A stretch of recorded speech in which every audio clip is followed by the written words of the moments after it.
그때 예수의 어머니와 동생들이 와서 밖에 서서 사람을 보내어 예수를 부르니 무리가 예수를 둘러앉았다가 여짜오되 보소서 당신의 어머니와 동생들과 너희들이 밖에서 찾나이다. 대답하시되 누가 내 어머니이며 동생들이냐 하시고 둘러앉은 자들을 보시며 이르시되 내 어머니와 내 동생들을 보라. 누구든지 하나님의 뜻대로 행하는 자가 내 형제요 자매요 어머니이라. 아멘. 하나님 아버지, 저희들이 따뜻한 이름 가족, 위대한 이름 가족을 아버지의 뜻 안에서 알고자 합니다. 누가 진정 우리의 형제요 자매인지, 누가 우리의 진정한 부모인지 오늘도 말씀을 통해 알게 하시고 또 그들과 함께 하나님 나라를 마음껏 누리게 하여 주옵소서. 예수님 이름으로 기도합니다. 아멘. 우리가 신앙을 갖게 된다는 것은 어쩌면 점점 우리의 삶의 외연이 확장되는 것을 뜻합니다. 믿음이라는 데 갇혀서 점점 속이 좁고 옹졸한 사람이 되어가는 게 결코 아니에요. 정말 우리가 바른 믿음을 가진다는 것은 우리가 한 번도 경험해 보지 못한 어떤 그런 놀라운 가족 관계를 경험하는 것이기 때문에 좁디 좁은 가족의 범주에 묶여서 살고 그렇게 애처롭게 살던 삶이 마음껏 비상하는 것을 경험하는 것이죠. 저는 이 가족 시리즈를 통해서 우리가 정말 하나님의 가족이 되기를 바라고 눈뜨기를 바라고 하나님의 가족들과 함께 누리는 놀라운 은혜를 날마다 경험하게 되기를 바랍니다. 저는 이게 성시가 대가족 성시가 아니에요. 며칠 전에 이렇게 몇 사람 모여서 이제 예배를 드리고 자꾸 얘기를 나누다가 이렇게 성시 얘기가 나왔어요. 근데 그 자리에 세 분의 이렇게 같은 성시를 이렇게 또 얘기하게 돼 가지고 얘기를 하는데 몇 대다 38대다 31대다 그래요. 그래서 나는 속으로 나는 저런 대수를 기억도 못 하는데 참 대단하다 그렇게 들으면서 순간적으로 우리는 하나님 안에서 이 학렬이 없어진 게 참 천만다행이구나. 아니면 이 학렬을 다 기억해야 되고 할아버지 때 이렇게 다 따져봐야 되는데 하나님을 믿으면 이 학렬이 없어지는 거예요. 그래서 아버지도 그냥 하나님을 아버지라고 그러고 아들도 하나님을 아버지라고 그러고 손자도 하나님을 아버지라고 부르고 다 아버지라고 불러버리니까 무슨 학렬이 없잖아요. 그래서 어느 선교사님이 자녀들 넷을 불러놓고 어느 날 물었어요. 하나님은 대체 너희들에게 누구냐? 아버지입니다. 나도 하나님 우리 아버지다. 그럼 앞으로 각자 아버지께 용돈을 타서 쓰기로 하자. 어차피 줄 돈도 없고 선교사님이 그렇게 지혜롭게 아들들과 타협을 했다는 말이 있는데, 그래 어쩌면 우리가 하나님을 이렇게 알아간다는 것, 그리고 예수님 때문에 하나님을 아빠로 부르게 되면서 우리는 놀라운 이 가족관을 갖게 된다는 것입니다. 근데 이 크리스찬의 가족관, 이걸 잘못 이해하면 저 사람들은 가족도 없고 형제도 모르고 효심도 없다 이렇게 오해를 받게 돼요. 실제 그렇습니까? 그런 오해를 받을 소지는 있어요. 왜냐하면 형제 자매들은 1년에 가야 명절 때 고작 한두 번 만나면서 자기들끼리는 형제요 자매요 하면서 매주일 만나가지고 식사를 하질 않나. 또 어떤 사람들은 그것도 모자라서 수요일 가고 금요일 가고 밤을 새워 그냥 교회에 있질 않나. 조금 더 나가면 아침마다 나가서 일주일에 자기들끼리 8번 10번씩 만나는 사람들이 있어요. 그래서 세상의 형제들 자매들, 혈육의 형제 자매들이 보면 쟤들은 뭔데 저렇게 자주 만나나. 그래서 어떻게 보면 소외감을 느낄 수도 있겠죠. 그러나 또 그렇다고 진짜 형제요 자매 되느냐는 것입니다. 교회만 다니면 그러면 자연적으로 형제요 자매가 되는 겁니까? 저는 이 목회를 해보면 왔다는 인사를 하나, 가면 간다고 인사를 하나, 부지런히 다니다가 어느 날 그냥 훌쩍 또 상처받았다고 떠나고, 무슨 형제가 그래요? 그러면서도 형제래, 자매래. 그럼 예수님은 도대체 누구를 형제로, 누구를 자매로, 누구를 부모로 그렇게 받아들이는 진정한 가족관인가? 이걸 오늘 말씀을 통해서 우리가 한번 확인해 볼 필요가 있다는 것입니다. 그리고 어떻게 해야 도대체 우리가 형제요 자매가 될 수 있냐는 것이죠. 오늘 말씀 31절 말씀 같이 한번 더 읽을까요? 시작.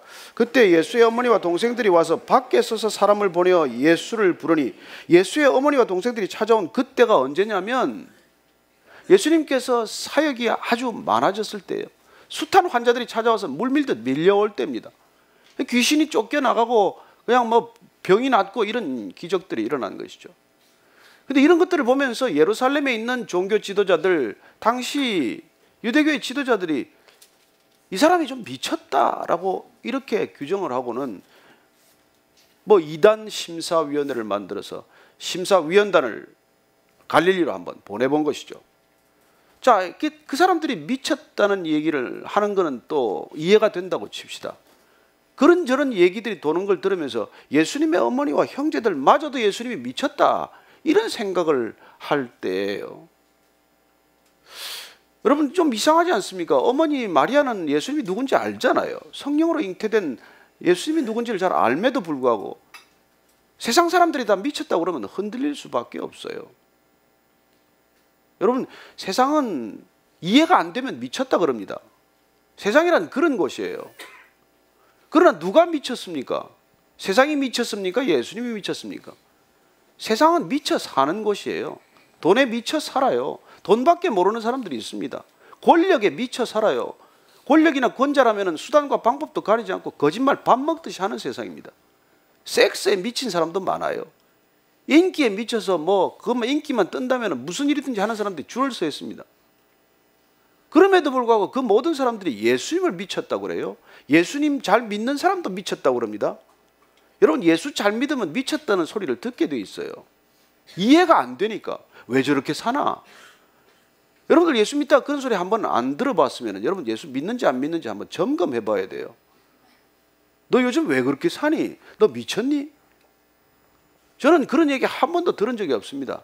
정상이 아니에요. 정상처럼 앉아 계시지만 그러다가 이 교회 와가지고 30년에 만났대요. 너도 이 교회 다니니? 이런 일이 일어나면 어떻게 돼요? 여러분 미친 세상으로부터 정말 예수님한테 미치게 되면 미쳤다는 소리를 듣는 게 정상일 수가 있다는 것이죠. 그리고 또 한 가지는 예수님의 어머니라고 할지라도 그 형제들 무슨 뭐 야고보, 요셉, 시몬, 유다 이 내 형제라고 할지라도 혈육일망정 예수님과 날마다 가까이 있다고 한들 예수님을 다 알 수 없다는 것입니다. 지금 문 밖에 있어서 예수님에게 전가를 보냈어요. 아마 집 안에 가득 차서 발들여 놓을 틈이 없었겠죠. 그래서 예수님의 가장 가까운 가족들마저도 예수님이 미쳤기 때문에 지금 예수님을 집으로 데려가겠다고 찾아온 거예요. 그러면 그 예수님과 함께 지금 집안에 가득 앉아 있는 사람들은 예수님을 잘 아는 사람들이니까 그렇지도 않아요. 어떻게 하면 예수님 좀 만나서 내 병 좀 고칠 것인가? 어떻게 하면 예수님 옷자락이라도 만져서 좀 내 안 되는 문제 좀 풀어볼 것인가 하는 사람들이에요. 이 사람들도 예수님이 관심인 사람들이 사실 아니에요. 예수님 때문에 다 교회 옵니까?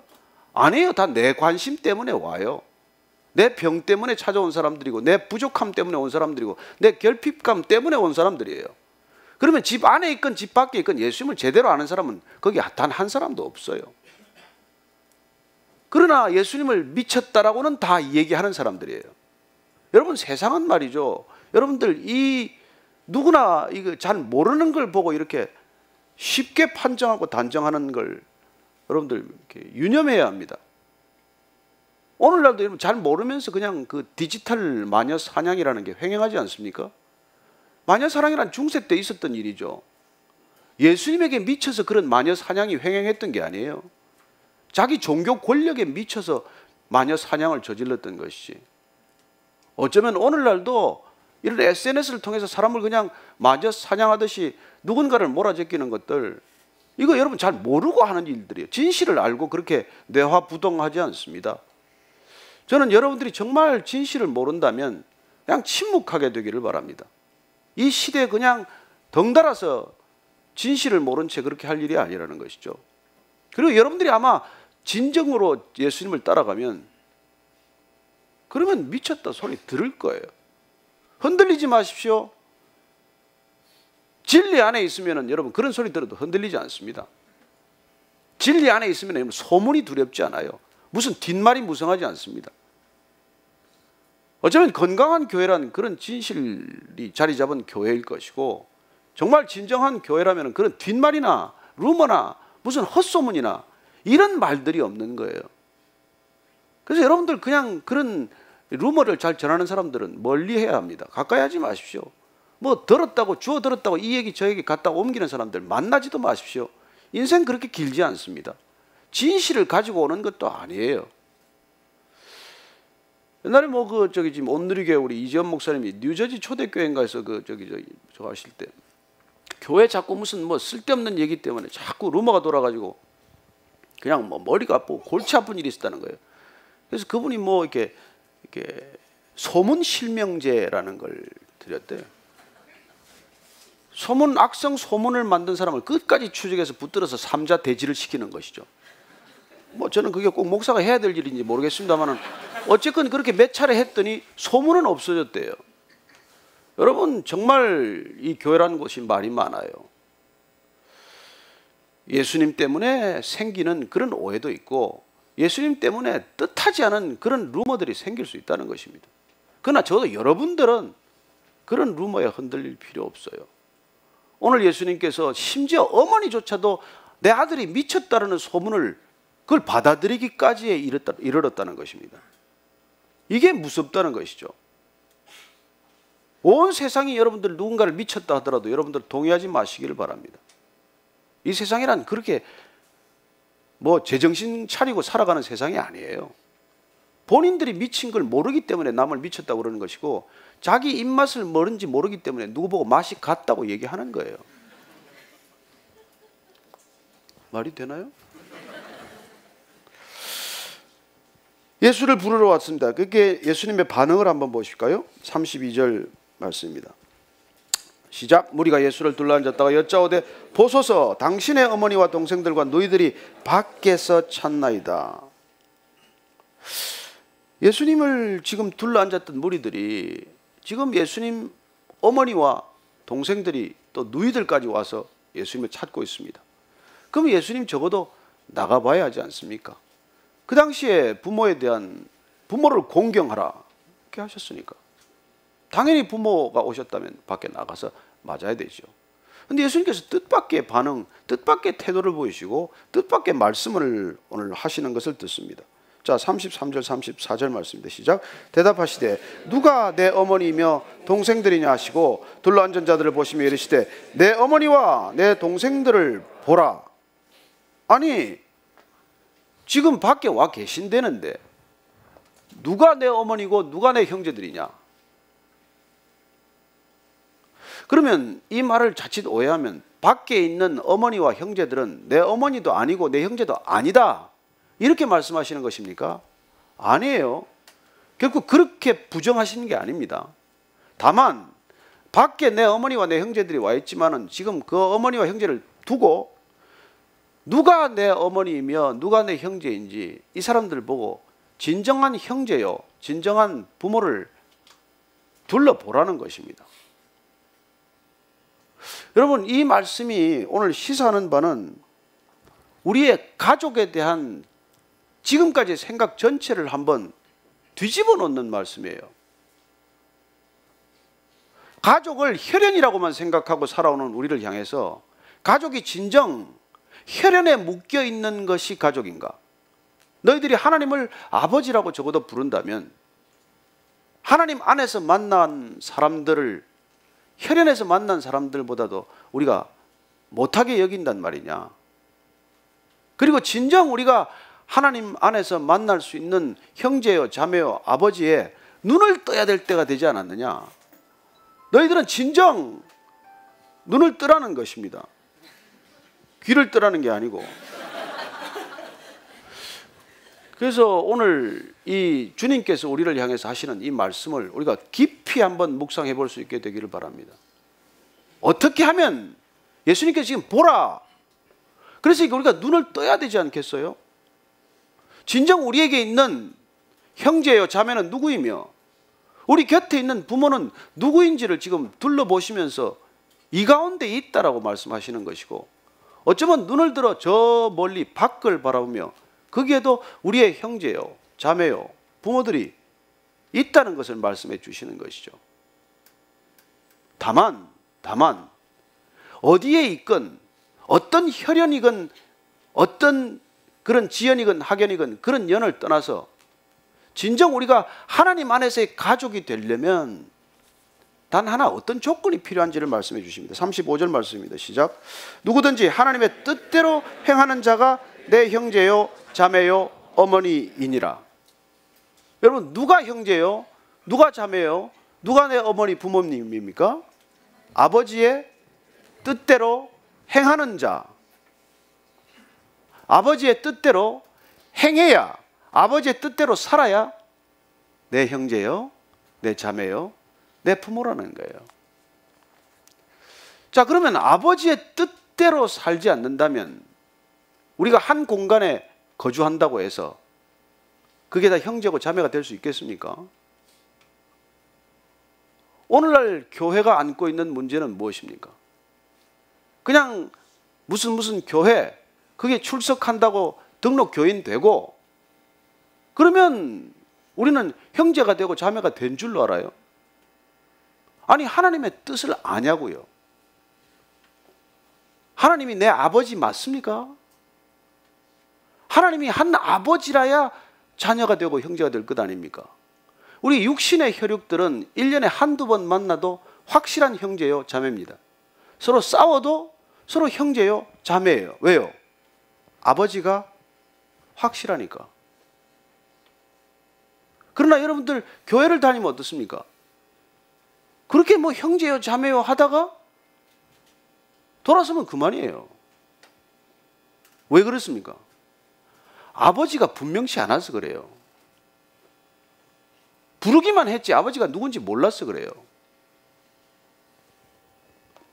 아버지라고 맨날 기도도 하고 아버지라고 서로 맨날 가서 어울려서 그렇게 하는데 진짜 아버지가 누군지를 모르기 때문에, 아버지가 어떤 분인지를 모르기 때문에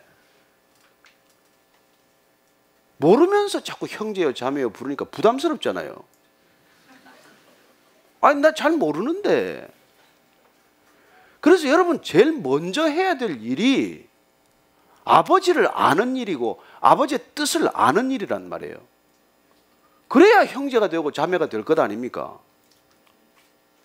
그거는 잘 모르면서 자꾸 호칭만 우리가 자매요 형제요 하니까 이게 자꾸 혼란스럽단 말이에요. 저희들 교회를 베이직 교회다, BASIC 이니셜이 뭔지 아시는 분 다 아시죠? 그냥 뭐 베이직, back to basic 그것만 아시면 안 돼요. 베이직의 이니셜은 brothers and sisters in Christ. 그러면 형제요 자매 되는 것 하나만 되기를 우리가 결정하고 모이는데 어떻게 해야 되는 것입니까? in Christ. 예수님 안에 있을 때만 형제요 자매라는 것입니다. 이 교회 건물 안에 있다고 되는 게 아니에요. 베이직 교회 같이 다닌다고 되는 게 아니에요. 하나님 안에 있어야 하고 아버지의 뜻을 알아야 하고 아버지의 뜻을 사는 사람들이라야 형제요 자매요 부모라고 부를 수 있다는 것입니다. 이게 확실해지지 않으면 여러분들 그야말로 우리가 말하는 그런 외식적이고 위선적이고 가식적이고 형식적인 종교인들이 되는 것이죠. 그래서 사랑은 없이 그냥 형제요 자매고 부르는 것이죠. 형제님. 그러다가 어느 날 없어져 버려 형제님이. 자매님 하다가 그냥 눈에 불을 켜고 사라져 버려. 왜 그래요? 아버지가 누군지를 모르기 때문에 그런 것이죠. 아니면 아버지가 다르기 때문이죠. 배가 다른 정도가 아니라 아버지가 아예 다르기 때문에 그냥 헤어지면은 다시는 돌이키기 어려운 것이죠. 저는 예수님께서 이 땅에 오셔서 지금 자 눈을 들어 누가 형제인지 보라. 그럼으로써 지금 분명히 호적 정리하겠다고 선언하시는 거예요. 지금 예수님의 말씀을 듣는 이 이스라엘 땅, 유대 땅, 갈릴리 땅 어디건 이스라엘 백성들은 하나님을 아버지라고 생각 안 하는 사람이 없어요. 다 하나님의 백성이라고 생각을 해요. 다 아브라함의 후손들이에요. 다 믿음의 자손들이에요. 다 할례 받았어요. 그러나 진정 이 사람들이 하나님 안에서 하나님의 백성답게 살아가고 있느냐? 그렇다면 너희들이 믿음의 형제여 자매가 될 수 있지만 아니라면 너희들은 그건 전부 가식이라는 것이죠. 그래서 예수님께서는 중요한 이 비유를 들어서 이 문제를 자꾸 건드리신 것입니다. 누가 진정 가족이냐? 누가 진정 아버지고 아들 간의 관계냐? 이 얘기를 주님께서는 우리에게 비유를 들어서 말씀을 해주신 것이죠. 그 제일 유명한 비유가 누가복음 15장에 나오는 탕자의 비유라고 되어 있죠. 우리는 그냥 탕자의 비유로 이렇게 자꾸 들음으로써 집을 나갔다가 들어온 아들에게 자꾸 초점을 맞춰요. 예? 멀쩡하게 아버지 눈 뜨고 있는데 아버지한테 유산을 받아가지고 나가서 허랑방탕하게 살다가 정말 돼지 쥐염 열매를 먹고 거지 되어서 말이지 먹고 살기가 어렵게 되니까 이제 다시 아버지가 생각이 나고 그 아버지가 돈이 많은데 아버지 집에 가면 밥은 먹여줄 텐데 다시 아버지 집으로 돌아가자. 그래서 돌아왔더니 아버지가 맞아주었다. 가락지도 끼워주고 뭐 냄새나는데 껴안아주고 잔치를 벌여주었다. 그래서 돌아온 탕자들은 이 비유를 너무 좋아해요. 그러나 예수님께서 이 말씀을 하신 것은 진정 아버지가 누구인지를 모르고 집에 있는 큰아들을 향해서 하신 말씀이란 말이에요. 그렇게 집을 나갔다가 동생이 돌아왔는데도 불구하고 기뻐하기는커녕 아니 아버지 나는 집에 매일 뭐 아버지 일 돕고 아버지 일 뒷바라지하고 아버지 일 죽으라고 하고 그래도 나를 위해서는 뭐 염소 한 마리 안 잡아주더니 어떻게 돈 가지고 나가서 다 탕진하고 돌아온 저 동생 녀석을 위해서는 이렇게 잔치를 베풀어 줄 수 있습니까? 그런 큰아들을 향해서 아버지가 뭐라 그러지? 넌 나하고 항상 있었지 않냐? 내게 다 내 것 아니냐? 그렇다면 집에 있었던 아들은 도대체 이건 누굽니까 도대체? 아버지가 누군지도 모르고 아버지 마음도 모르고 동생도 모르고 동생이 돌아와도 기쁨이라는 건 없고 이런 가족 관계가 진정한 가족 관계일 수 있냐는 것이죠. 이게 하나님 나라의 백성답냐는 것이죠. 그래서 이때 우리가 말하는 그 큰아들이란 정말 주님께서 늘 끊임없이 그렇게 정말 험한 말씀을 하시는 바로 대제사장이요 제사장들과 서기관들과 율법학자들과 바리새인들 가장 하나님을 잘 믿는다고 생각하는 이 종교 엘리트들이 오히려 하나님이 누군지를 자꾸 곡해해서 장님이 되어버리고 말았는데도 불구하고 자기들이 장님을 또다시 인도하고 있지를 않나. 더 문제가 된 것은 이 사람들 때문에 하나님 나라 자체가 지금 그야말로 봉쇄되어 버려가지고 누가 들어오려는데도 니네들이 문고리를 잡고 있어서 들어갈래야 이제 들어갈 수도 없게 만들어버리지 않았냐. 그래서 예수님께서 오셔서 이 하나님 나라의 족보를 새롭게 정리하는 거예요. 누가 하나님 나라의 백성이고 누가 하나님 나라의 가족이냐 진정. 누가 하나님 나라에 정말 합당한 자들이냐 이걸 지금 정리하고 계신 것이란 말이죠. 그래서 여러분이 교회 다닌다고 크리스찬이 되는 거냔 말이에요. 교회가 되어야 크리스찬이지 교회 다닌다고 크리스찬이 되냔 말입니다. 여러분 목사를 안다고 교인이냔 말이에요. 예수님을 알아야 크리스찬이지 목사를 알면 무슨 소용이 있어요. 여기 나와서 형제 자매들이 되는 것 중요하지만 그러나 예수님을 알아야 형제 자매가 되는 것이지 모르면 아무리 형제여 자매여 불러봐야 되질 않는단 말이에요. 그래서 형제 자매 안 된 사람들끼리 자꾸 자기들끼리 형제 자매 하니까 밖에 있는 사람들만 헷갈리고 정신이 없이 이게 막 분노하는 거예요. 지네들끼리 뭐 하는 거예요 저것들은. 예배 드린다고 해가지고는 골목에 차를 막아놓지를 않나. 철야 기도한다고 남의 집 시끄러운데 자는데 그냥 불을 밝혀놓고 떠들질 않나. 이게 이 밖에서는 여러분들 이 우리가 사는 행태를 보고 이해를 못한단 말이에요.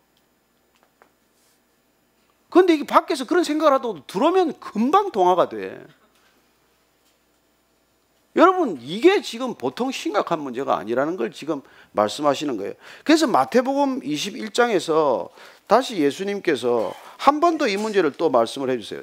그 자꾸 두 아들 비유를 들어서 말씀을 해주시는 게 그 말씀이에요. 21장 한번 찾아보세요. 28절부터 31절까지 한번 읽습니다. 마태복음 21장 28절에 31절까지 시작. 그러나 너희 생각에는 어떠하냐? 어떤 사람에게 두 아들이 있는데 맏아들에게 가서 이르되 예 오늘 포도원에 가서 일하라 하니 대답하여 이르되 아버지 가겠나이다 하더니 가지 아니하고 둘째 아들에게 가서 또 그와 같이 말하니 대답하여 이르되 실소이다 하였다가 그 후에 뉘우치고 갔으니 그 둘 중에 누가 아버지의 뜻대로 하였느냐? 이르되 둘째 아들이니이다. 예수께서 그들에게 이르시되 내가 진실로 너희에게 이르노니 세리들과 창녀들이 너희보다 먼저 하나님의 나라에 들어가리라. 예수님은 틈만 나면 왜 세리와 창녀들을 자꾸 비유하셔가지고 더 분노케 하십니까? 웬만한 사람들하고 비유를 하면 좀 덜 화가 날 텐데 이 세리하고 창녀는 입에 올리기도 싫은 말인데 그런 단어를 들어서 가장 하나님 잘 믿는 사람들하고 대비를 시켜놔요. 이게 여러분 이게 말이 되는 비유입니까? 아니 글쎄 그래도 목사까지 되었는데 저하고 여기 뭐 이게 호스테스하고 앉혀놓고 너 말이야 호스테스가 먼저 천국 갈지 몰라 이렇게 얘기하는 거 아니에요 지금? 죄송합니다. 이 대낮부터 좀 이렇게 이게 지금 지금 그렇게 말씀하실 때 이게 여러분들 웃을 일이에요. 지금 심각한 문제 아니에요? 하나님께서 여러분들 지금 이 말씀을 하는 건 말이죠. 여러분 이 세상에 큰 두 가지 이단이 있습니다. 교리를 잘 모르고 잘못 알고 열심히 사는 이단들이 있어요. 이건 표가 잘 나요. 그러나 제대로 알긴 알아요. 근데 알면서 그대로 안 사는 이단들이 훨씬 많아요. 이단이라고 생각한 적도 없어요. 이단이라고 단 한 번도 자기 자신을 그렇게 돌아본 적도 없어요. 예수님께서는 바로 심각한 사람들은 너희들이다 이 말을 하고 있는 거예요. 잘 몰라서 그렇게 사는 사람들이야 어쩌겠니? 하나님을 몰라서 하나님 없는 것처럼 사는 사람들이야 어쩌겠니? 다음에 알면 그만이지. 그러나 하나님을 안다고 생각하고 하나님의 말씀도 읽고 하나님의 말씀도 분별한다고 생각하면서도 하나님의 말씀대로 안 살고 하나님의 뜻과는 상관이 없이 사는 사람들을 이걸 도대체 어떻게 해야 되냐는 말이에요. 하나님께서는 정말 그 말씀이 터질 듯 가슴이 아프기 때문에 예수님께서 오셔서 다 아버지의 자녀라고 믿는 이 자녀들에게 지금 호적 정리를 하고 있는 거란 말이에요. 너는 그렇게 살면 호적에 못 들어간다. 너는 호적에서 쫓겨나서 그냥 밖에 나가서 그냥 이를 갈고 그냥 눈물을 흘리고 통곡할 것이다. 그 말씀을 계속 반복하시란 것이죠. 저는 오늘날 정말 주님께서 우리에게 예수를 구주로 고백하면 하나님의 자녀가 되는 권세를 주셨어요. 새로 호적 정리하겠다는 거 아니에요. 이때까지 무슨 아브라함의 자손, 무슨 12지파를 통해서 뭐 레위 지파 이런 걸로 다 따졌다가 이제는 예수 그리스도를 구주로 고백하는 자, 하나님의 아들이라고 믿는 자는 누구에게나 하나님의 자녀가 되는 권세를 주겠다. 이게 새로운 호적법이에요. 이제는 혈통으로도 되지 아니하고 무슨 국적으로도 되지 아니하고 오직 예수님을 통해서만이 그분을 제대로 믿는 자, 바르게 믿는 자, 그분과 밀접한 관계, 친밀한 관계를 갖는 자에게 하나님의 아들이 되는 권세를 주시겠다는 거예요. 그렇게 그런 권세로 그렇게 새로 호적 정리된 사람들의 공동체를 지금 예수님께서는 교회라고 부르셨단 말이에요. 그래서 그분은 이 땅에 교회를 위해서 오신 것이에요. 그러나 그렇게 진정 우리가 하나님의 형제요 자매가 되기 위해서는 예수님께서 하나님의 뜻대로 살아야 한다는데 하나님의 뜻을 그냥 어떻게 합니까? 이 하나님의 뜻이란 게 그냥 알아지지 않는단 말이에요. 그래서 하나님의 뜻을 가장 잘 아는 사람이 한밤에 찾아왔어요. 예수님께 찾아온 니고데모에게 너는 그것도 모르냐? 여러분 그 사람은 산헤드린 공회원이고 바리새인 중에 바리새인이어서 하나님에 대한 건 다 알아요. 하나님에 관한 건 다 알아요. 그러나 예수님께서 길게 얘기하시지 않으세요. 단 한마디로 그냥 무슨 들어볼 것도 없어요. 너는 거듭나야 해. 너는 거듭나야 해. 오늘 예수님께서 둘째 아들이 왜 아버지의 뜻대로 행했냐? 그는 처음에는 아버지한테 대들고 안 하겠다 그러고 때를 쓰고 그러다가 그러나 그는 뉘우치고 아버지의 명령을 실천했어요. 근데 첫째 아들은 하겠다고 그랬어. 예, 아버지 좋습니다. 제가 하지요. 다 하지요. 아버지 하는 거 다 하겠습니다. 그래 놓고는 정작 한 게 없어요. 그래서 예수님께서는 그렇게 뉘우치고 돌아왔던 아들 얘기를 우리에게 들려주시고 그러나 늘 뭐든지 하겠다고 하고는 아무것도 된 게 없는 이 아들에 대해서 하나님께서는 그 안타까움을 다 털어놓으시는 것이죠. 그래서 진정한 형제가 되기 위해서는, 진정한 자매가 되기 위해서는 거듭나야 내가 하나님 나라의 백성이 된다는 거예요. 거듭나는 게 뭐예요? 물과 성령으로 거듭나라고 그랬어요. 세례받고, 세례란 내가 회개하겠다, 돌이키겠다, 뉘우치겠다, 내가 가던 인생의 행로를 완전히 뒤집어 엎어서 정반대로 가겠다, 이걸 내가 그냥 사인업 하는 거예요. 그렇게 내가 태도를 결정할 때 하나님께서는 우리에게 성령을 부어주신단 말이에요. 그래서 이 성령이 오셔야 우리가 이제 하나님의 뜻을 알게 되고, 그래야 성경을 읽어도 졸리지 않고, 그래야 예배 드린다고 앉아있어도 졸지 않게 돼요. 그래서 저는 여러분들이 졸지 않고 저를 똑바로 보고 있으면 성령 받았구나, 이걸 제가 알아요. 근데 계속 고개가 이렇게 왔다 갔다 하면 여러분 성령을 받아야 되는데 하고 제가 마음이 안타까운 것이죠. 예배도 그냥 드리지 않습니다. 이 연휴에 여러분들 뭐 들로 산으로 가지 여기 왜 오겠습니까? 여러분 성령 안 받으면, 성령의 발걸음이 아니면, 성령의 이끄심이 아니면 여기 앉아 있을 수가 없어요. 앉아 있어도 무슨 말인지 들리지도 않아요. 여러분 신기하게 성경 펴면 졸려요. 왜 수면제 먹습니까? 졸릴 때 이거, 안 졸릴 때 이거 펴면 졸리는데. 그래요. 그렇게 거듭나면 우리는 비로소 하나님의 자녀가 되는 거예요.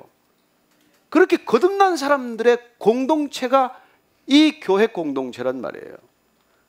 그렇게 되면 우리는 어딘가에 있는 하나님을 알지 못하는 우리의 형제들, 자매들, 아버지가 누군지를 여전히 모르고 여전히 고난 가운데 있는 저 형제들, 자매들을 향해서 우리는 눈을 들어 이제 보게 될 거예요. 그래서 우리 사랑의 지평이 확장되는 것을 경험하기 시작하는 것이죠. 거듭날 때만이 비로소 우리는 진정한 하나님의 가족의 눈을 뜨기 시작을 하는 거예요. 그러지 않으면 자기밖에 몰라요. 교회를 다녀도 자기밖에 몰라요. 조금 더 관심 있으면 자기 교회밖에 몰라요. 조금 더 눈을 떠봐야 자기 회사밖에 모르고, 자기 나라밖에 모르고. 그것도 대단한 것이죠. 여러분 자기 회사밖에 모르면 어떻게 돼요? 폭스바겐 되는 거죠. 뭐 배출이 어떻게 되건, 뭐 디젤이 어떻게 되건. 자기 회사밖에 모르면 여러분 비 오면 홍수 때 그냥 뭐 안에 있는 중금속들 다 한강에 흘려보내지 않습니까? 대기가 오염되든 뭐가 오염되든 무슨 상관이 있어요? 자기 나라 밖에 모르면 어떻게 돼요? 여러분 애국심 중요합니다. 그러나 그 애국심이 자기 나라밖에 모르면 국수주의자가 돼요. 전쟁은 다 그들이 일으키는 것입니다. 교회도 자기 교회밖에 모르면 여러분 크리스찬이 아니에요.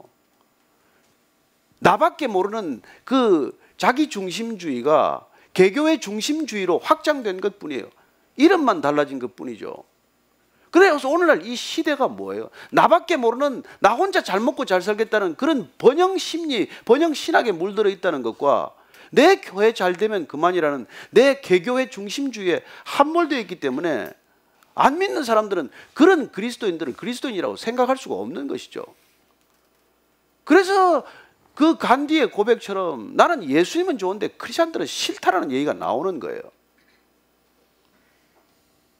그러나 진정 우리가 그리스도의 사랑에 눈뜨고 우리의 사랑의 지평이나 외연이 확장되면, 그래서 더 깊은 사랑, 더 넓은 사랑, 더 높은 사랑으로 우리의 마음이 확장되면 그때 우리가 바라보는 형제요, 자매요, 부모들은 우리가 혈연에 묶이지 않고 그런 인간의 인연을 넘어서는, 그런 끈을 넘어서는 그런 정말 믿음의 거인들이 되는 것이죠. 세상에서는 그런 게 없기 때문에 계속 혈연 따져보고, 지연 따져보고, 뭐 학연 따져보고, 그것도 안 되면 군대연 따져보고, 뭐 이런 거 아니에요. 그러나 정말 우리가 하나님의 뜻대로 사는 사람들의 이 묶어주는 끈은 딱 하나예요. 믿음 안에서 예수님을 주로 구주로 고백한 그 믿음, 그 반석의 믿음. 그래서 우리는 신연밖에 없단 말이에요. 믿음의 끈밖에 없단 말이에요. 그래서 어떤 혈연보다도 우리는 신연을 중요하게 생각하는 거예요. 혈연 때문에 누가 잘 죽습니까? 대신 누가 죽어요? 그러나 신연 때문에는 죽지 않습니까? 너 크리스찬인지 아닌지 대답해. 그 총을 맞아 죽는 사람들이 지금 있지 않습니까? 부정하면 그만이지만 예수님을 부정하지 않겠다. 무슨 어떤 인연인데, 어떤 그런 관계인데 그 목숨이 오락가락하는 상황에서 그냥 총을 맞아 죽습니까? 그게 거듭나지 않으면 그런 일이 불가능하단 말이에요. 내 목숨이 더 중요하면 그 상황에서 무슨 거짓말이라도 해야 되지 않겠어요? 우리가 지금 그런 시대를 지금 맞고 있어요. 여러분, 미국이라는 나라가 예수 잘 믿겠다고 유럽에서 핍박받는 사람들이 다 가서 세운 나라예요. 그 나라가 지금 저렇게 변하고 있어요. 하물며 한국이겠습니까? 그래서 여러분들이 지금 하나님께서 누가 형제요 자매요, 우리가 그런 사람들을, 이 세상을 향해서 하나님 모르는 사람들을 형제요 자매로 우리가 그렇게 우리가 만들어 놓지 않았기 때문에 우리가 도로 역공습을 당하고 있는 것이죠. 그러나 진정 우리가 하나님을 제대로 알고 하나님을 아버지로 분명히 고백했고, 그리고 예수님을 내 인생의 구주로 고백했다면 우리는 형제요 자매요 부르지 않아도 형제요 자매라는 절절한 가슴 때문에 우리는 어쩔 수 없게 되는 것이죠. 그런 마음이 점점 확장되어서 이 땅의 모든 민족이, 백성들이 주라고 고백하고 하나님을 아는 지식이 물이 바다를 덮음같이 되기를 원하고, 그렇게 이 땅이 하나님 나라 되도록 하는 그런 일들을 위해서 예수님께서 족보 정리를 시작하셨는데, 제대로 족보에 편입되었다고 믿는 사람들이 또 바리새인들처럼 변해버린다면 이게 무슨 일이 일어나겠어요? 주님이 뭐 곧 오셔야죠, 뭐 결론은. 그래서 저는 오늘 우리가 이 가족이라는 관념, 이 가족이라는 관계가 주님 안에서는 어떤 가족 관계를 도대체 혈연이라고 말하는가? 이 동일한 본문을 우리가 김덕수 목사님이 수련회 때 피보다 진한이라는 제목으로 한번 말씀을 전하셨어요. 그러나 난 다시 이 말씀을 가지고 이 시대 우리 크리스찬들이 도대체 누구를 형제로 알고 우리는 진정한 형제 자매가 어떻게 해야 될 수 있겠냐, 이걸 한 번 더 묵상해 보자는 뜻에서 이 말씀을 다시 한번 제가 이렇게 전하기로 결정을 한 것이에요. 도대체 우리는 형제요 자매밖에 없다고 했는데 이 교회가 진짜 형제요 자매가 되기 위해서는 도대체 뭐 어떻게 해야 되냔 말이에요. 부른다고 되는 게 아니란 말이에요. 정말 그분을 알아야 되고, 정말 그분과 하나 되고, 그분 안에서 거듭남이 날마다 확인되어야 우리는 정말 형제고 자매가 되는 것입니다. 이런 형제됨과 자매됨, 이런 교회 공동체가 진정한 그런 모습을 보일 때 세상이 충격을 받았단 말이에요. 그래서 그 초대교회의 형제됨과 자매됨 때문에 이 지금까지 교회가 여기까지 온 거예요. 근데 그게 병들어 버리면 무슨 소용이 있겠어요? 아무 능력이 없는 그런 교회 공동체가 되고 말겠죠. 저는 오늘 이 말씀을 우리가 정리하면서 우리는 그리스도 안에 형제요 자매 맞습니다. 맞습니까? 네. 그러면 이 형제됨과 자매됨을 위해서 우리는 날마다 뭘 해야 됩니까? 하나님을 더 잘 알아야 돼요. 사람을 더 잘 알면 복잡해져요. 예수님과 더 친해져야 돼요. 그래야 형제가 되고 자매가 유지가 되지, 날마다 우리는 예수님을 더 알아가는 노력을 하지 않으면 형제 되고 자매 되기는 게 유지가 안 돼요. 그냥 혈연은 다르다니까요. 혈연은 뭐 몇 년 만에 만나도 형제요 자매가 되지만, 우리가 예수님 안에 있고 예수님을 알아가고 예수님과 날마다 더 친해지지 않으면 우리는 아무리 형제요 자매라고 불러봐야 그게 그냥 가식적인 호칭에 불과한 거예요.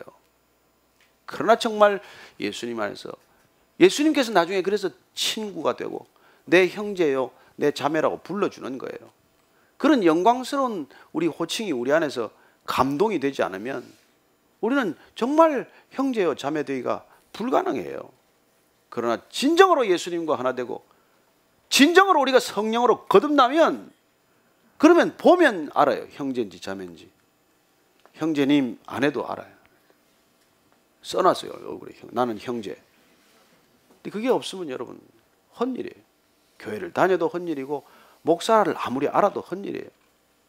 저는 여러분들이 정말 오늘 예수님 이 말씀을 가슴 깊이 새기고 정말 눈을 들어서 아버지의 뜻대로 내가 살아가면 형제가 구별될 것이고 자매가 분별될 것임을 기억하시게 되기를 바랍니다. 중요한 것은 누구세요? 내가 아니고 예수님이세요. 그분과 하나 되면, 날마다 그분 안에 있음이 확인되면 여러분들 눈앞에는 형제와 자매들이 정말 끝없이 펼쳐지는 초원처럼 보이게 될 거예요. 그리고 예수님의 말씀대로 저 휘어져 추수할 밭을 눈을 들어 바라보아라. 그렇게 바라보고 그 땅에 가서 다시 형제가 되어주고 자매가 되어주고 부모가 되어주고 하는 게 뭇별이란 말이에요. 뭇별. 그런 뭇별을 위해서 우리가 수련회도 다녀왔지만은 앞으로 우리 공동체 안에서 이 공동체들이 뭇별로 흩어질 수 있기 위해서는 날마다 여러분들이 더 하나님의 뜻을 분별하고 예수 그리스도와 꼭 하나 붙어 있지 않으면 그런 일들은 그냥 떠내려가듯이 사라지고 말 거예요. 기억하십시오. 예수님을 더 아십시오. 기억하십시오. 예수님과 더 친하십시오. 기억하십시오. 사람보다도 하나님과 더 가깝게 되기를 바랍니다. 오늘 기도할 때 주님, 제가 정말 진정한 형제 자매 제가 먼저 되게 하여 주옵소서. 주님을 더 깊이 알아서 나의 나됨이 누군가에게 형제 되게 하시고 누군가에게 자매 되게 하여 주옵소서. 내가 그리스도 안에서 그리스도의 형상을 회복한 것이 누군가의 자녀로서 누군가의 부모로서의 형상이요 이미지임을 알게 하여 주옵소서. 한번 기도하겠습니다. 하나님 아버지, 주님 우리를 부르셨사오니 주 안에서 놀라운 믿음의 형상 회복해 하셔서 하나님 날마다 걸어가면서 주의 뜻대로 살아가는 사람들과 귀한 형제요 자매요 가족 공동체를 이루게 하시고 이 가족 공동체의 외연이 날마다 확장되어서 이 땅에 아버지를 모르는 사람들, 아버지를 아버지라고 불러본 적이 없는 사람들을 저희들 가족 공동체 안에 정말 기꺼이 맞아줄 수 있는 그런 아름다운 믿음의 사람 되게 해 주옵소서. 집안에 있던 둘째 아들처럼 아버지의 뜻을 모른 채 아버지의 뜻을 거절한 채 살아가는 그런 답답한 종교인이 아니라 하나님 저렇게 나갔다가 돌아온 동생을 기쁘게 맞아줄 수 있고 함께 춤출 수 있고 함께 기뻐할 수 있는 진정한 믿음의 사람들 다 되게 하여 주옵소서. 하나님 아버지, 우리가 날마다 거듭나 성령님 안에서 진정으로 자유함과 기쁨을 누리게 하사 눈을 들어 밭을 바라보게 하시고 교회 안에서는 진정한 믿음의 형제여 자매들 되어 이 세상에 나가서도 아버지를 아버지라고 모르는, 아버지를 아버지라고 불러본 적이 없는 사람들을 정말 돌이킬 때 예수님의 비유처럼 그렇게 아버지가 누군지도 모르는 첫째 아들이 아니라 아버지의 명령을 듣고도 순종하지 않은 첫 아들이 아니라 비록 지금은 아버지를 잘 모르지만 돌이켜서 아버지의 뜻을 제대로 준행하는 그 진정한 자녀가 된 것처럼 저희들도 그렇게 날마다 아버지의 뜻에 순종하며 아버지의 뜻을 깨달아가며 아버지의 아버지 되심과 아들의 아들됨을 날마다 기억하는 믿음의 자녀들 다 되게 하여 주옵소서. 하나님 아버지, 한 주간의 삶을 살아가는 동안 정말 우리 안에 진정한 형제됨과 자녀됨 또 아버지됨과 어머니됨이 이 교회 공동체 안에서 물밀듯 흘러 넘치게 하셔서 가파른 세상, 메마른 세상, 황폐한 세상 가운데 사랑의, 은혜의, 믿음의 물줄기가 되게 하여 주옵소서. 하나님 사랑합니다. 주님께서 우리에게 자녀 삼으신 이 귀한 감동이 날마다의 사랑이 되고 향기가 되고 은혜가 되게 하여 주옵소서. 예수님 이름으로 기도합니다. 아멘.